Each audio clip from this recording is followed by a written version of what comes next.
ये सच्चाई बहुत देर से स्वीकार्य होगी, इसलिए दास बार बार रगड़ा लगा रहा है सत्य ज्ञान का और इन शास्त्रों को दिखाने का। गीता जी देखिएगा, ये अध्याय नंबर 7 का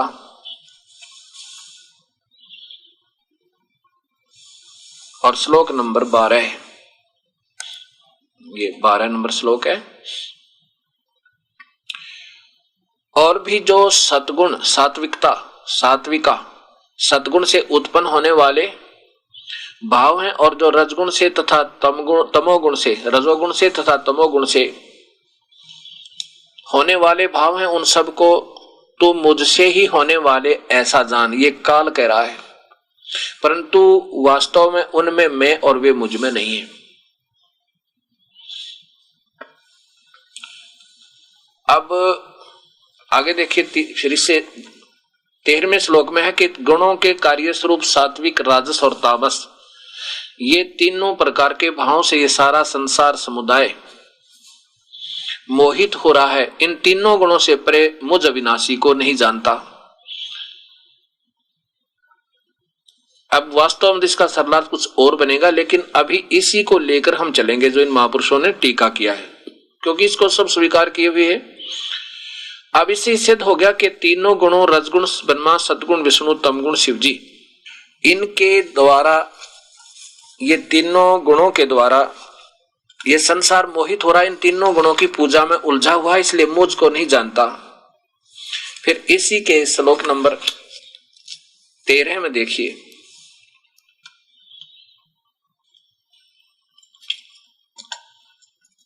क्योंकि यह गुण दैवी अलौकिक त्रिगुण मेरी माया, त्रिगुणमयी मेरी माया, रजगुण ब्रह्मा, सतगुण विष्णु, तमगुण शिव रूपी ये त्रिगुणमयी मेरी माया, त्रिगुणमयी मेरी माया बड़ी दुस्तर है, बड़ी खतरनाक है, क्योंकि आप बनावा यू काल इनको बेचारों को, ब्रह्मा विष्णु महेश को, रजगुण सतगुण तमगुण, और फिर इन्हीं को बुराई दे, खतरनाक है। और जो पुरुष मुझ को बजते हैं, निरंतर बजते हैं, वे इस माया का को उल्लंघन कर जाते हैं, अर्थात संसार से तर जाते हैं। अब देखो यहां ध्यान से सुनना होगा कि ये त्रिगुणमयी मेरी माया, क्योंकि तीनों गुणों का जिक्र चलता रहा है, वही त्रिगुणमयी माया। अब 15वें में देखो कमाल कर दिया, इस त्रिगुणमयी माया रजगुण ब्रह्मा, सतगुण विष्णु, तमगुण शिव जी के द्वारा जिनका ज्ञान हरा जा चुका है, आसुर स्वभाव को धारण किए हुए, राक्षस स्वभाव को धारण किए हुए, मनुष्यों में नीच है, जो इन्हीं तक की पूजा, इन्हीं तक के प्राप्त दी जाने वाले अक्षणिक लाभ को प्राप्त कर उसमें राजी रहते हैं, दूषित कर्म करने वाले, इन तीनों गुण की पूजा को दूषित कर्म करने वाले मूढ़ लोग कहा है, मूर्ख। और मुझे नहीं बजते अर्जुन, माम ने प्रपदंते। अब यहां देखिए कितना स्पष्ट कर दिया भगवान ने कि ये तीनों गुणों तक की पूजा और इनके द्वारा दी जा रही राहत पर आश्रित होकर जो पूजाएं कर रहे हैं वो राक्षस स्वभाव को धारण किए हुए। अब यहां थोड़ी सी समस्या और आती है कि ये अनजान संत आपको बहका देते हैं, कहते हैं ये कहां लिखा तीनों गुण ये ब्रह्मा विष्णु महेश है, और ये भी दास आपको सिद्ध करना चाहेगा, क्योंकि अंधेरा घना हो गया। मुझे भी बड़ा शंकाएं हुआ करती थी, मैं भी बड़ा इन बातों से दुखी रहता था कि ब्रह्मा विष्णु महेश तीनों गुण, और सुनते रोज थे रजगुण ब्रह्मा, सदगुण विष्णु, तमगुण शिव जी, लेकिन फिर भी स्वीकार्य ना होती कि वास्तव में ये तीनों गुण यही है। लेकिन ये प्रमाण हमारे शास्त्र पूरा सिद्ध कर देते हैं, फिर ये संशय दिमाग को नहीं रहता, और ना ही हमें कोई बहका सकता है, ना कोई हमें गुमराह कर सकता कि हम गलत कह रहे हैं। ये है देवी भागवत, इसमें संस्कृत भी साथ है। देवी भागवतम सभास टीकम, अथ देवी भागवतम सभास टीकम सह मातमम, खेमराज श्री कृष्ण दास प्रकाशन बंबई से प्रकाशित है। यह है तीसरा अथ श्रीमद् भागवते भाषा टीका युक्ते तृतीय सकंद प्रारंभते, ये तीसरे सकंद में ये भगवान शिव कह रहा है, हे माता, यदि हमारे ऊपर आप सदा आप दया युक्त हो, तो हमको यानी मुझको तमोगुण में किस प्रकार प्रदान किया है? ब्रह्मा रजोगुण और हरि सतगुण। किस लिए बना दिया मात आपने? नियुक्त किया है। ये देखो किस लिए युक्त किए हैं, हम कैसे बना दिए। अब संस्कृत देखा ना इसमें, यदि दया धर्मना यदि हमारे ऊपर आप दयावान हो तो स अदम विके कथम अहम विहित। और ये देखो तमोगुण है, मुझे कैसे तमोगुण बना दिया। और कमल से उत्पन्न होने वाले ब्रह्मा जी, कमल जय ब्रह्मा का एक उपमात्मक नाम है। रजोगुण संभव है, इसको कैसे रजोगुण बना दिया। सुवित है। और किमम सतोगुण हरि, और विष्णु को आपने क्यों सतोगुण बना दिया। ये उलझा रहे, हम सभी इन जीवों को उलझाए बैठे हैं।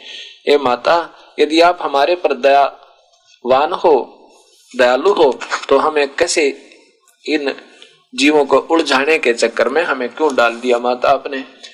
तो अब देखो ये तीनों गुण, रजगुण ब्रह्मा है, सतगुण विष्णु, तमगुण शिव जी, ये प्रमाणित हो। ये श्रीमद देवी भागवत देखिएगा, सचित्र मोटा टाइप हिंदी, गीता प्रेस गोरखपुर से प्रकाशित है। और परमात्मा चाहने वाले हिंदुओं के घरों पर लगभग रखी पाओगी। ये है संक्षिप्त श्रीमद देवी भागवत सचित्र मोटा टाइप, केवल हिंदी।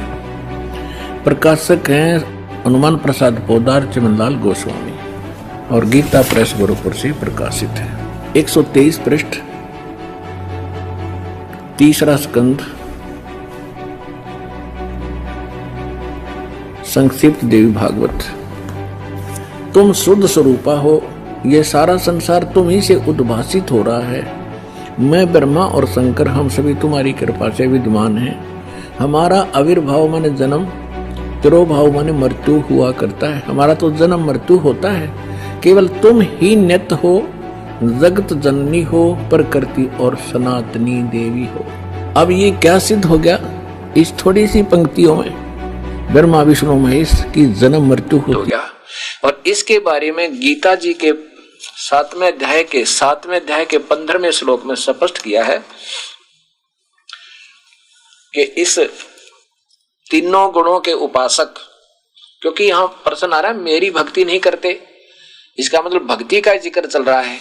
ये देखो चौथा, ये 14वें में है कि क्योंकि यह अलौकिक त्रिगुण में मेरी माया बड़ी दुस्तर खतरनाक है। जो पुरुष मुझको निरंतर भजते हैं वो इस माया का उल्लंघन कर जाते हैं। मेरा जाप करने वाले इन तीनों की पूजा तो त्याग देते हैं, तो उनका इनसे ऊपर उठ जाते हैं। नीचे देखो 15वें में, माया के द्वारा जिनका ज्ञान हरा जा चुका है, यानी इन तीनों गुणों की पूजा तक ही जो सीमित है, माया के द्वारा जिनका ज्ञान हरा जा चुका है, असुर स्वभाव को धारण किए हुए असुर राक्षस स्वभाव के बताए हैं, जो ब्रह्मा विष्णु महेश तक की पूजा करते हैं। आश्रिता धारण किए हुए नराधमा मनुष्यों में नीच कति घटिया व्यक्ति बताए हैं। ये देखो दास नहीं कह रहा, ये अपनी गीता कह रही है। और दूषित कर्म करने वाले, ये तो निकम्मे कर्म है। ये दो तीनों गुण तक की पूजा ये मूर्ख लोग करते हैं। ये देखो मूर्ख लोग, और मुझे नहीं बजते अर्जुन, अर्थात ब्रह्म साधना भी नहीं करते। इशारा करता है कि मेरी पूजा करो। ब्रह्म बोल रहा है श्री कृष्ण जी में प्रवेश करके। ये असुर स्वभाव के कैसे बताए हैं? एक समय हरिद्वार के अंदर कुंभ का मेला भरा, कुंभ पर्व हुआ। और कुंभ पर्व पर क्या होता है कि ये सभी नाना पंथी, नाना पूजा करने वाले, कोई गिरी, कोई पुरी, कोई वैष्णो, कोई नाथ, कोई औघड़, कोई नागा, ये सभी वहां स्नानार्थ उस निश्चित समय स्थित किया हुआ, निश्चित किए हुए समय पर पहुंच जाते हैं। और ये अनजान अटकल लगाने वाले कहते हैं इस समय पर भी लगेगी, उसमें जो स्नान कर लेता उसका बेड़ा पार है। ये शास्त्र विरुद्ध है। इन कुंभों में स्नान करना गीता में नहीं लिखा, और जो गीता में नहीं लिखा वो व्यर्थ साधना है। बिल्कुल सत्य की सत्य समझना।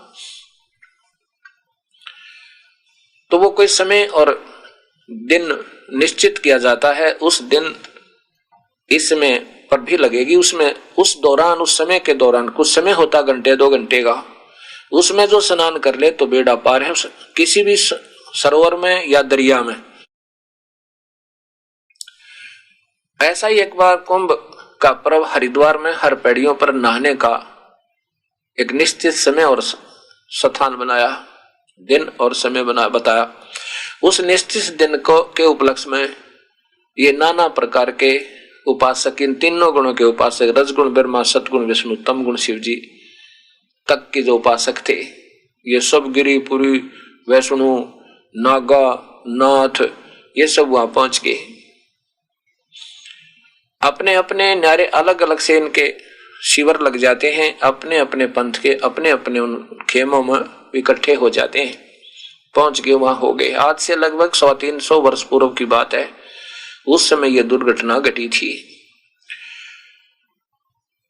जब वो नहाने का समय आया, उस समय स्नान करने के लिए प्रस्थान कर दिया। अलग अलग से सारे के सारे पंथों के सभी संतों ने अपने अपने समुदायों के लंबी लाइन लगा के सबसे पहले हर पैड़ियों के ऊपर नागा महात्मा पहुंच गए। नागा जो बिल्कुल नंगे रहते हैं। उसके बाद फिर अन्य संत वैष्णु परंपरा के वहां पहुंच गए। नागा ने कहा कि सबसे पहले हम स्नान करेंगे और बाद में बाकी स्नान करें। हम सर्वश्रेष्ठ हैं, हम त्यागी और वैरागी हैं, हम निच्छा निर्गंध हैं, हम वस्त्र तक नहीं धारण करते। इस बात पर विष्णु उपासकों ने, वैष्णव साधुओं ने कहा कि हम प्रथम स्नान करेंगे, हम सर्वश्रेष्ठ हैं, तुम काहे के श्रेष्ठ हो। नागाओं को कहा वैष्णव साधुओं ने, हम श्रेष्ठ हैं। नागा कहते हैं नहीं, हम प्रथम स्नान करेंगे, हम सर्वश्रेष्ठ हैं। वैष्णव साधुओं ने कहा कि तुम नंगे फिरो पशुओं की तरह, नाना ना धोना ना शरड फिरड, तुम काहे के श्रेष्ठ हो, हम श्रेष्ठ हैं। अब इन बातों पे वो स्नान तो भूल गए और लट्ठम लट्ठा मुक्का मुक्का तलवार निकाल लाए। तो वहां पर 25,000 वो संत कहलाने वाले, वो महात्मा जिनको दुनिया महात्मा कहा करती,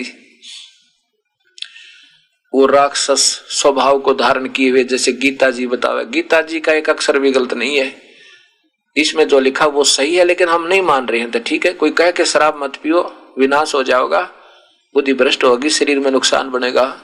अब मना किया गया, फिर पी रहे हैं तो उसकी हानि तो होगी ही होगी। ऐसे गीता के विरुद्ध साधना, वो समझो मना की हुई वस्तु को हम कर रहे हैं। तीनों गुणों की पूजा का ये हाल है। अब क्या हुआ कि राक्षस स्वभाव को धारण किए हुए वो दोनों गुटों में झगड़ा हो गया आपस में। 25,000 व्यक्तियों की मृत्यु होगी, हत्या होगी, वो कर दिया आपस में एक दूसरे ने।